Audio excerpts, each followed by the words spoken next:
Hey, good afternoon, everybody. 7 minutes past the hour of 3 o'clock as we kick off the first hour of the drive on this Wednesday, December 4th.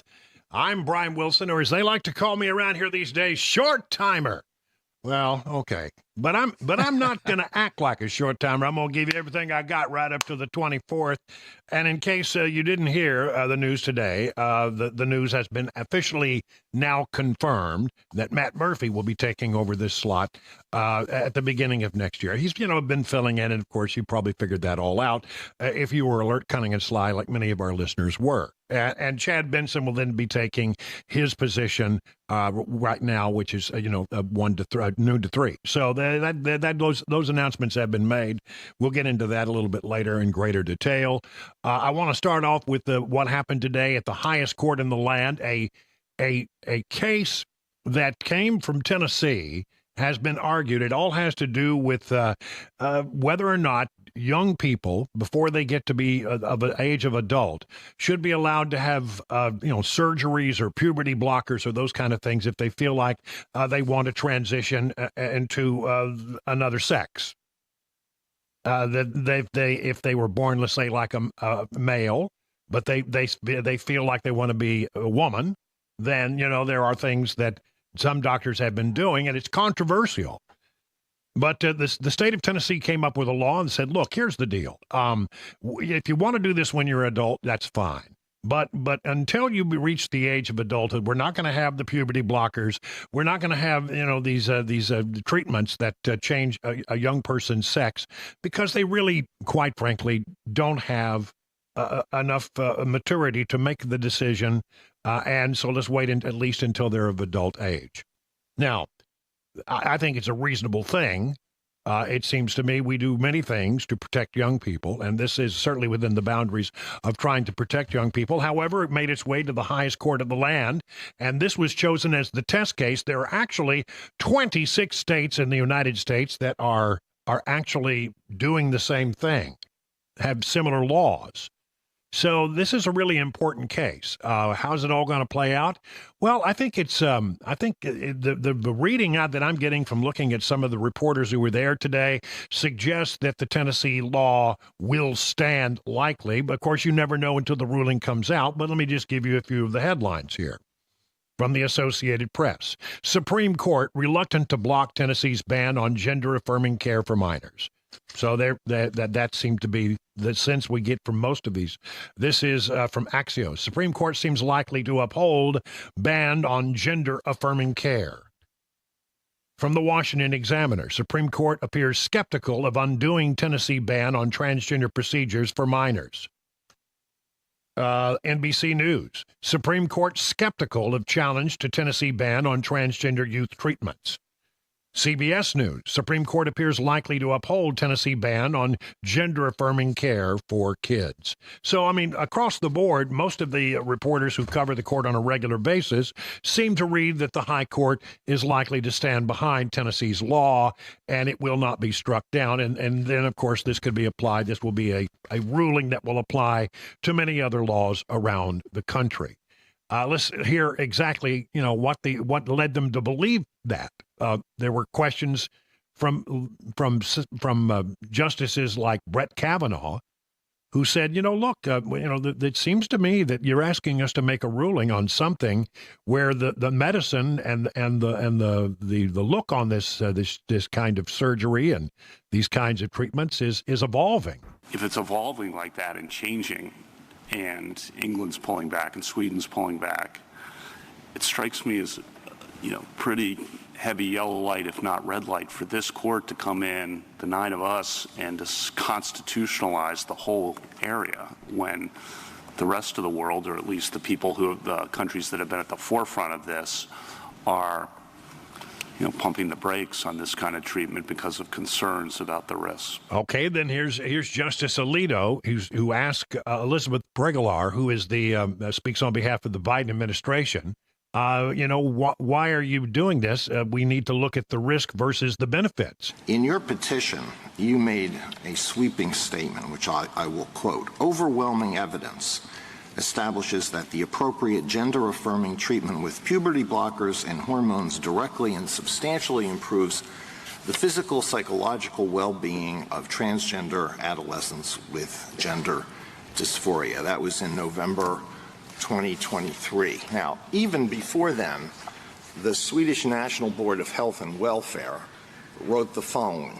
They currently assess, quote, that the risks of puberty blockers and gender-affirming treatment are likely to outweigh the expected benefits of these treatments, which is directly contrary to the sweeping statement in your petition. After the filing of your petition, of course, we saw the release of the Cass report in the United Kingdom, which found a complete lack of high-quality evidence showing that the benefits of the treatments in question here outweigh the risks.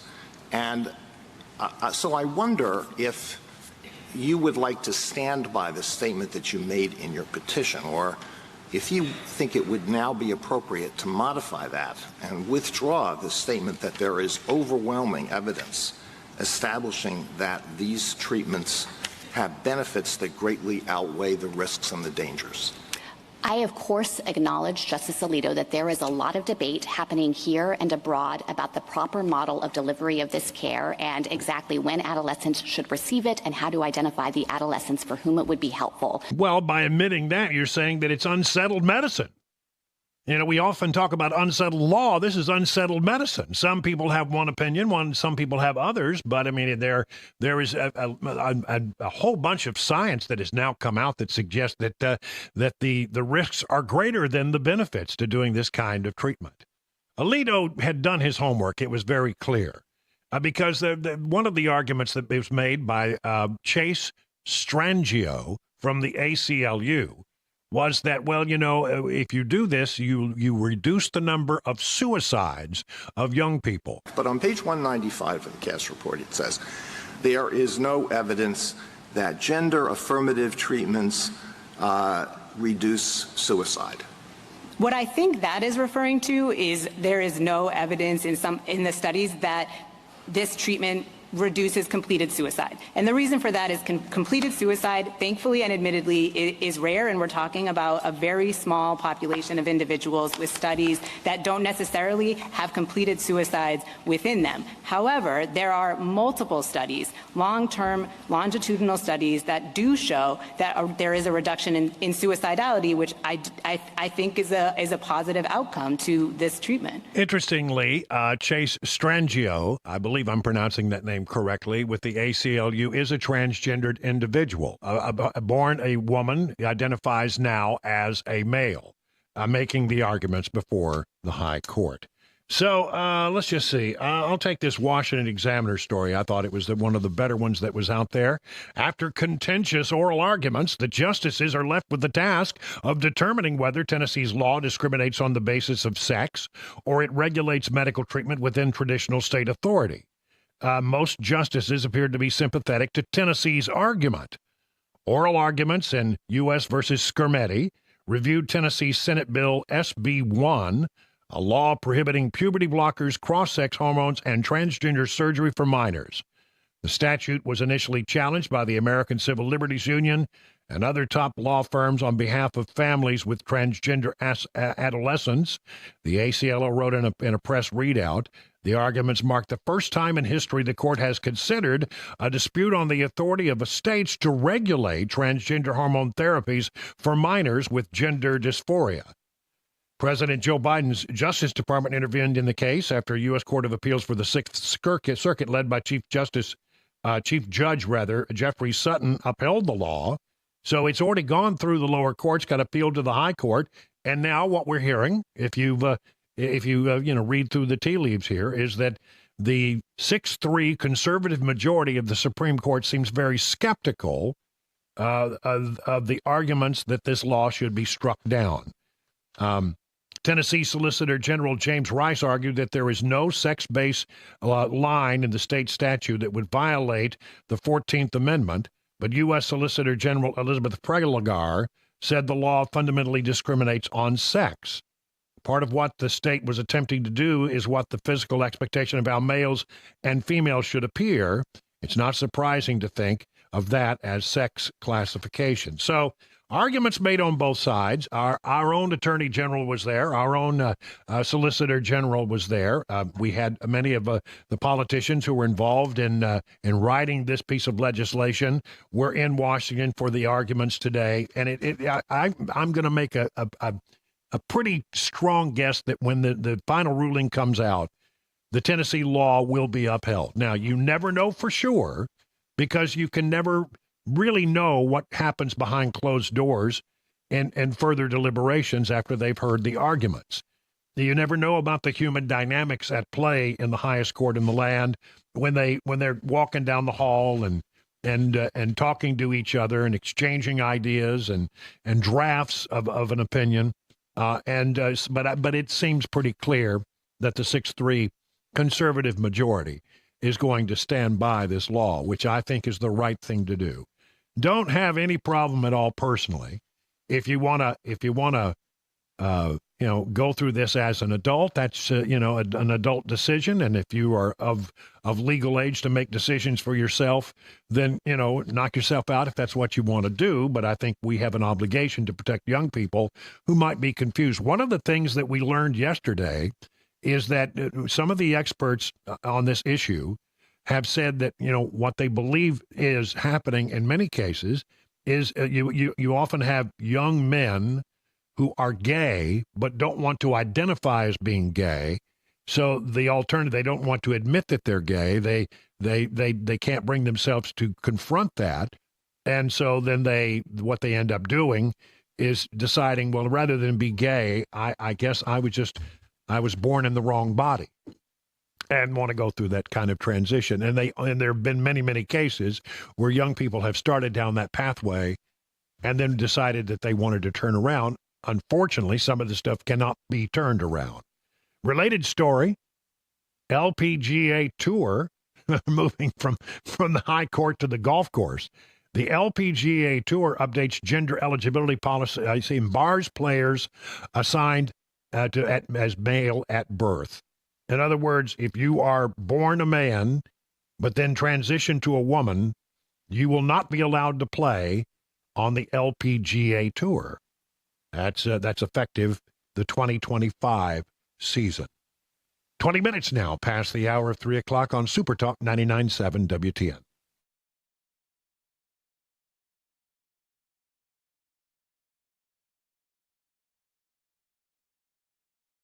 Well, a lot of people probably wish it were true that it would be this easy, but if you have back pain, what that is pressure on your nerves.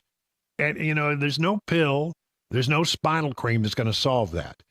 Generally, in situations like this, you have a couple of choices. One is surgery, and the other is non-invasive spinal decompression. I chose non-surgical spinal decompression at the Wellness Institute of Nashville. Their state-of-the-art facilities have high-tech equipment that offer the latest non-surgical procedures.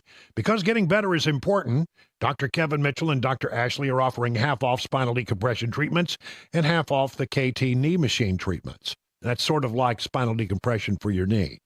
And what you get if you're a new patient is an exam, a consultation. They'll come up with a plan of treatment, and you'll receive your first treatment, and all of that is only $23. And after that, remember, half off the non-surgical spinal decompression. I'm Brian Wilson, and I put my stamp of approval on the Wellness Institute of Nashville. So call them today at 615-246-5009. Learn more at painisbad.com. The guaranteed offer is the easiest way to sell your home.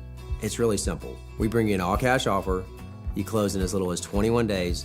No home inspections, no lock boxes, no open houses. Go to markspain.com to get a guaranteed offer and start packing. Did you know you're overpaying for your health and wellness products? With over 20 company-owned brands offering its members vitamins, supplements, wellness, and skincare products, you're able to save up to 70% off retail. Members Nutrition can't change your life, but we can change the way you live.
Despite a myriad of attacks, President-elect Trump's nominee to be Secretary of Defense insists he's staying in the fight. We'll also hear from that nominee's mom, who's had to come out and speak for her son. She was on Fox and Friends this morning. We'll have all of that for you at 3:30 on Super Talk 99.7 WTN. Well, that's Jay Harper filling in for Ken Weaver. Thank you very much for doing that, Jay. Good to have you in the house today. And there in the control room, pushing all the blinky buttons, is Chris Weber, doing an able job. And I feel like my days, it's a long day already because, I was up early this morning on the morning show with Dan Mandis. Yeah, you had to get up early today. I had to roll out of the sack, at an ungodly hour. Like 7 o'clock? Yeah, I actually had to drive in drive time traffic. Oh, you poor people that have to do that. My sympathies for you. But went into this morning, and the big announcement was made that I've talked about briefly, that Matt Murphy will be taking over this slot effective the first of the year. He'll be filling in hither, thither, and yon. I'll be honest with you. The idea was to try to have, Matt do Mondays and Fridays and sort of make a slow transition. But that's going to be the case most of the time up until the 24th, which is my last show, except when it's not. Okay. Well, people got to get some vacation time in, that kind of stuff. So, but it's going to be Matt, me, back and forth all the way to the 24th. And then after that, Matt will take over full time, but he will launch his new show in the new year. And I know that you will greet him with open arms. And as we go forward. So anyway, glad to know that. And then, then of course, when he moves to this slot, the question is what happens to the slot that he's in? Well, that will be filled by Chad Benson, who's been filling in as well. If you've been paying attention, you may have heard Chad, a very talented broadcaster. So it'll be Dan Mandis, and then Chris Hand, and Chad Benson, and then Matt Murphy. And what happens to me? Well, I mean, I'm going to be semi-retired. I'm going to be kind of doing other things for the station. We've been talking about that. Had a conversation today with Paul Mason about some things that I will be doing going forward. I'll still have a relationship with WTN. I'm not going to be completely gone. I'll be making appearances on different shows when there's something that sort of falls into my wheelhouse. And so I will still be a part of the station, just not doing a full-time show anymore. And quite frankly, I've even built a little system. I showed it to you yesterday, Chris. It's I built a special rig that if I need to travel somewhere, I can just take that with me and still be on the air. Mm-hmm. It'll sound just like it does when I'm sitting here in my studio in Watertown. So yeah, pretty slick. It's pretty slick. It really is. The technology is really amazing. So one way or the other, I am not gone, but I will be pulling back, and you won't hear as much from me, but I'll still be here. And then I'll be doing some other things as well. Like I mentioned this morning that I've been named the president of the Watertown and East Wilson County. You don't want to forget those folks. Yeah. East Wilson County Chamber of Commerce. And I'm going to be doing some things to help develop this little town and get this town that I've come to love so much, on a stronger footing, and hopefully see people prosper in a way that they have not prospered. Going to be working to build up the business community in a way that it'll be strong for the economy. And I'm really excited about working with people about and giving them good reasons to come to Watertown. Yeah. Did that job come with a big pair of scissors? Like a giant pair, No. You got to have those to cut the ribbons, right? Well, yeah, maybe I'll have to do so. I haven't thought about that. But I will tell you that I'm looking forward to working in hand with the other members of the team there at the Chamber of Commerce to do some exciting things and make Watertown great again. Ooh, well, it's already pretty great. It's already pretty great. But we're going to make Watertown, which is already bucolic, a must-visit destination for everybody in Middle Tennessee. Yeah. There you go. All right. All right. Well, there you go. You got all the news about that stuff. And when we come back, we'll actually talk about real news. All right. Now it's time for the news at 3:30.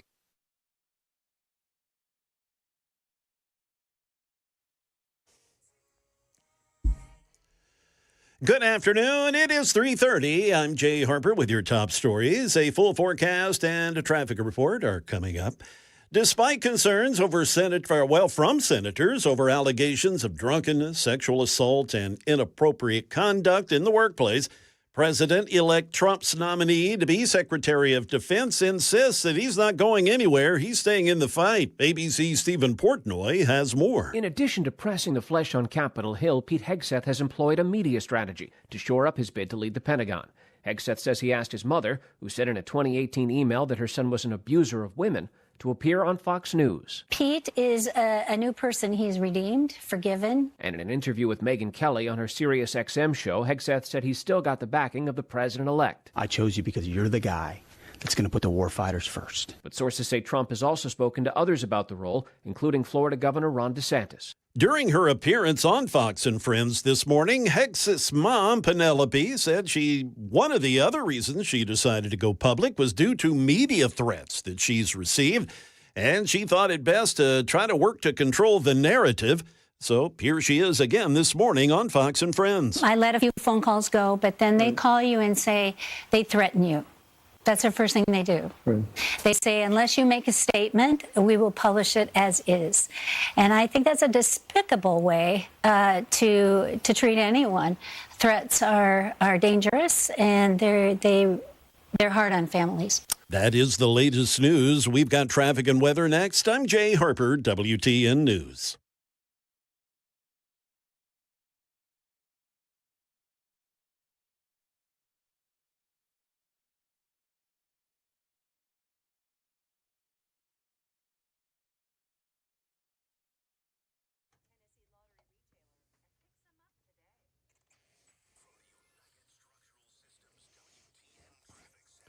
A number of issues on our interstates already. 24 westbound after Whites Creek Pike, we have a crash up in the Joelton area. Fessler's Lane there at exit 212. 40 westbound, we have an accident also.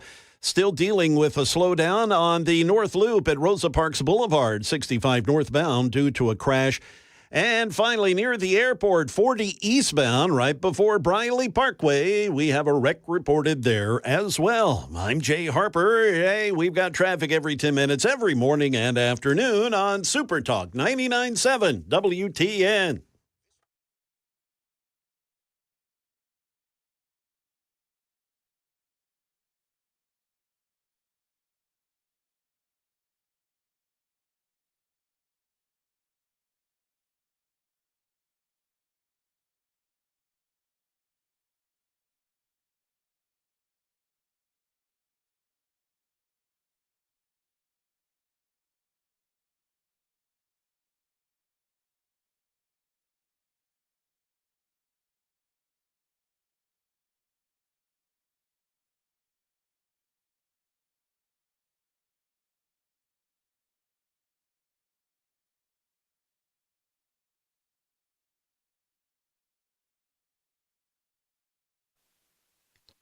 Well, have you heard about the item that Costco keeps running out of? It's gold bars. They just can't keep them in stock. Gold's breathtaking surge this year to repeated record highs hasn't stopped bullion from flying off the shelves. It's not only one of the best performing commodities, it's outperforming other assets, like stock and bonds in some cases. The surge has been driven by its appeal as a safe haven asset in times of geopolitical and economic uncertainty. And you know where you can get gold when Costco doesn't have any? From my friends at Nashville Gold & Coin, that's what they do. They sell the same high-quality products as Costco and other national online retailers. They will not overcharge you, and as a bonus, you'll be supporting a locally owned business. Kyle and Hannah, true experts, and you can count on top-of-the-line personalized customer service. Nashville Gold & Coin is the best place to buy gold in Middle Tennessee. You'll be dealing with experts instead of some, random store clerk with zero knowledge about precious metals. Make an appointment today with Nashville Gold & Coin. Go to NashvilleGoldandCoin.com. The guaranteed offer is the easiest way to sell your home. It's really simple. We bring you an all-cash offer, You close in as little as 21 days. No home inspections, no lockboxes, no open houses. Go to markspain.com to get a guaranteed offer and start packing.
"38 minutes past the hour of 3 o'clock on Super Talk 99.7. Brian Wilson in the chair, and we got a lot of stuff to talk about. You know, it was like a month ago that we had our election day, right? About a month ago.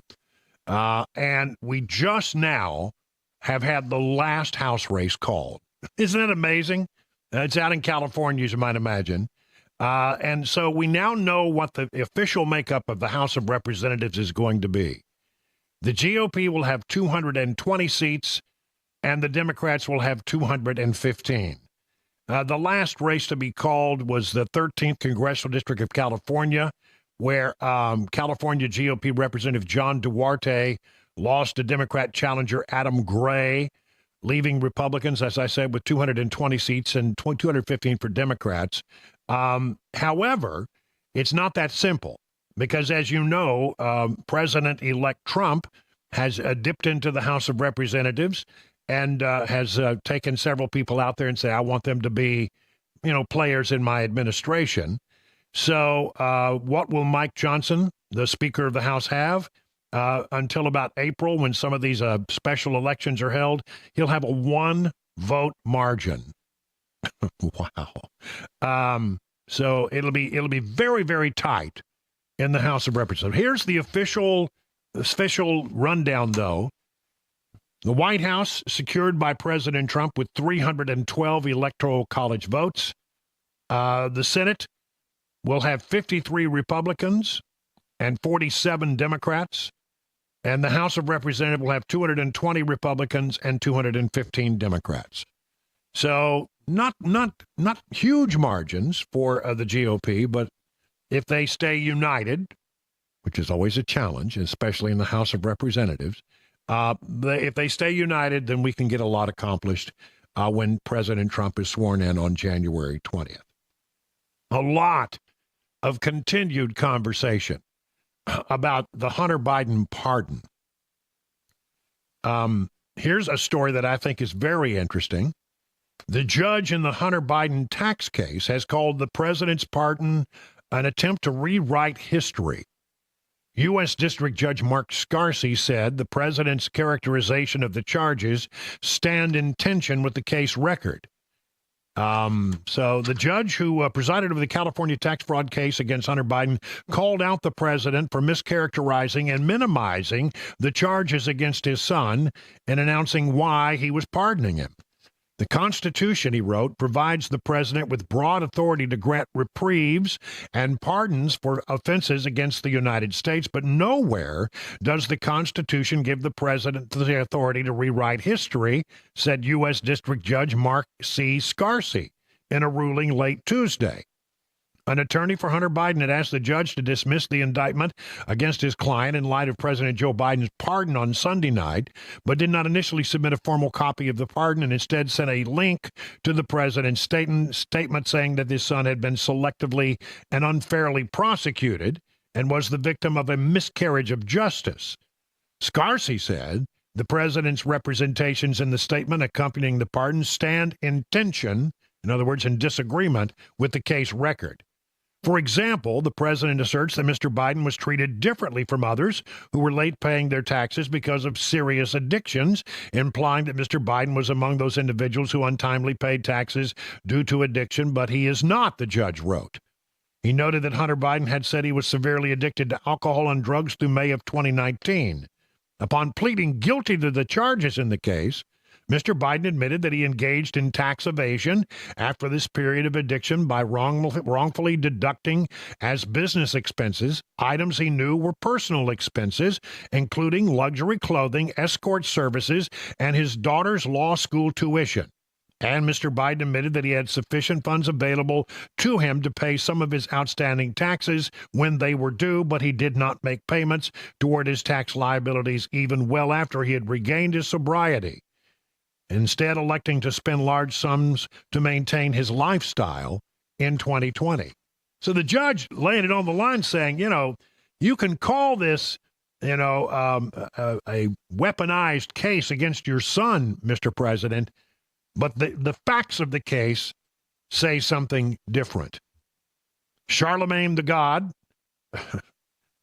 was on the View, which, we watch so you don't have to, and got into it with Whoopi Goldberg. I think all of the criticism is valid because, Democrats stand on this moral high ground all the time. And, they act so self-righteous. The reality is he didn't have to say anything in regards to, whether or not, his son wanted to be pardoned. He could have said, hey, man, I'm not focused on that right now. But since they were calling Trump a threat to democracy and they were saying that, nobody's above the law, but they were speaking about him, that's what they were running on. So when he kept saying things like, nobody's above the law, I respect, the jury's decision in regards to my son, he didn't believe that. But he didn't have to volunteer that lie to begin with. I'm going to stop you for a second. Uh-oh. Only because he was making too much sense, how that goes. You don't know that it was a lie. We don't know why he changed You really think he just changed his mind over Thanksgiving weekend all of a sudden? No, I'm going to tell you what I think. Okay. Yeah. I think he changed his mind because he got sick of watching everybody else get over.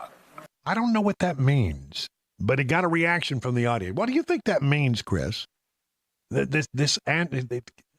Tell me. Changed his mind because he got sick of watching everybody else get over. Just like getting what you want, maybe? I guess. I don't know. But And this is just my feeling, because at some point you get to the place where you just go, So I'm just going to follow the straight and narrow always, because that's what's expected of Democrats. But that's their fault. They're the ones that go out. They're the ones that go out there and they stand on this moral high ground. Listen, they don't have to do that. I'm a Democrat. Tell me what the moral high ground is. The moral high ground is nobody's above the law. I respect what the jurors are saying. Well, I think Charlemagne was making a lot of sense there, but you know how the few is. James Lankford was asked about this over on Newsmax. Senator James Lankford of Oklahoma, about the pardons. What do you draw from it? What's your reaction to this blanket pardon that covers the last 11 years? What does that tell you about what's really been going on with Hunter Biden? That tells us there's a lot more there is what that actually means, that there's even more out there. Now, the President Biden for months has been saying he's going to honor the judicial process. This is not political. And now suddenly he sounds like President Trump saying that the Department of Justice has a political bias here after